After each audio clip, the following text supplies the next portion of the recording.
BRS ప్రభుత్వం Kaleshwaram project పేరుతో 1,00,000 కోట్లు వృధా చేసిందని మంత్రులు జూపల్లి కృష్ణారావు, వివేక్ వెంకటస్వామి విమర్శించారు.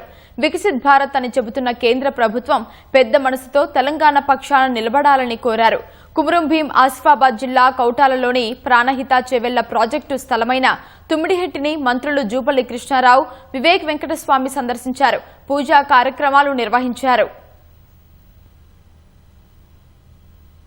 ఈ తుమ్మిడిహట్టి దగ్గర అంటే ప్రాణహిత చేవెళ్ల సుజల స్రవంతి అని 2008వ సంవత్సరంలో కాంగ్రెస్ ప్రభుత్వం ఆనాటి ముఖ్యమంత్రి డాక్టర్ వైఎస్ రాజశేఖర్ గారు ఉన్నప్పుడు 33,000 కోట్ల రూపాయలతో 16 లక్షల ఎకరాలకు ఈ యొక్క ఇరిగేషన్ ప్రాజెక్టును రూపకల్పన చేసి 11,000 కోట్ల రూపాయలు ఖర్చు పెట్టడం జరిగింది.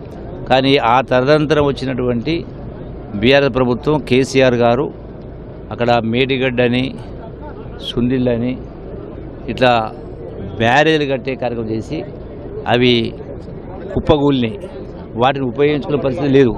దానికి తోడు సంవత్సరానికి 1,000 కోట్ల రూపాయల కరెంటు బిల్లు అవుతూ ఉన్నాయి. తుమ్మిడిహట్టికి తీసుకెళ్తే ఒక పంపు కానీ ఒక మోటార్ కానీ అవసరం లేదు. బై గ్రావిటీ ద్వారా ఉట్టి కెనాల్ ద్వారానే డైరెక్ట్గా అక్కడ బ్యారేజ్ నిర్మాణం చేసి డైరెక్ట్గా పోయి అక్కడ ఎల్లంపల్లి కాడ కలుస్తాయి.